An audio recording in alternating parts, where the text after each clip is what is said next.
Magandang hapon po sa inyo lahat. Ayan. Ito na po yung mga dumating na yung mga order natin.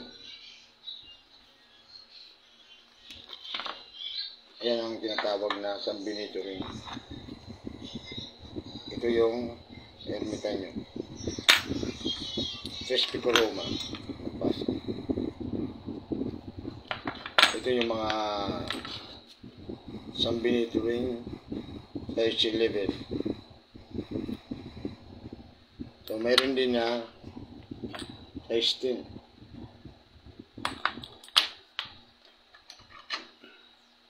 Ito yung balhin nagpapasusok. So, kompleto na, maaari na natin itong ipadala. Ayan. Ito yung pambabae. Size 7. Ayan.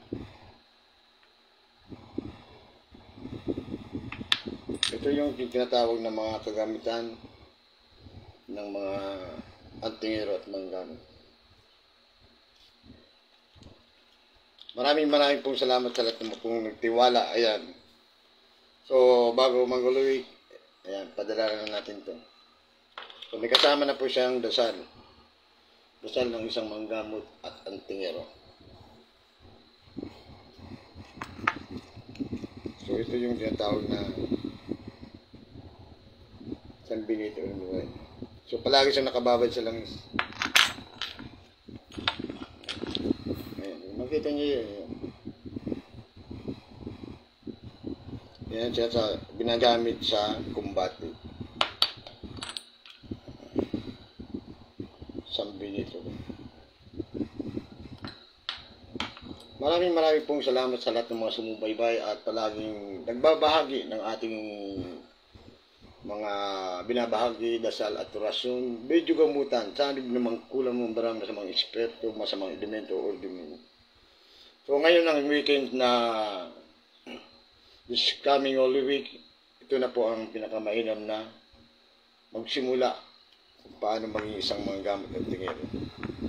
So, pag-isipan po munang mabuti bago pumasok sa mundo ng espiritu. So, maaari rin na gamitin ito sa pamproteksyon.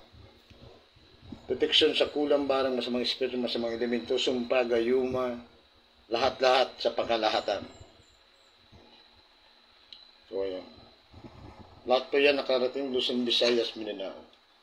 Maraming pong salamat sa lahat mga ayan. So, available natin ngayon na yan, San Benito ermitanyo. Saka yung bilhin nagpapasuso. So, may kasama na po yan yung dasal. Libre na po yung kasama ng dasal. Kasama ng dasal kung paano magsimula bilang isang manggagamot at antingero. Ayan. Size 10 po yan. Size 11.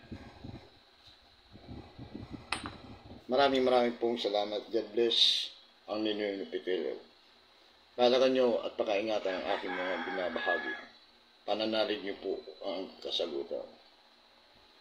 Hindi ka naman po pinipilit dito kung hindi naman interesado. Ang sa akin lang dito, makapagbahagi tayo ng isang kagamitan na mayroong pagkonsagrasyon. So, mainam na may konsagrasyon ang isang gamit para gumana ng maayos ang mga orasyon. So, palagi na nakababad sa langis na isang nyog, isang mata, isang bibig. Para kasi may nakasambil na galing sa kalikasan. Maraming pong salamat. God bless ang minulipito. Shoutout nga pala kay John Ryan Bukasin. Maala.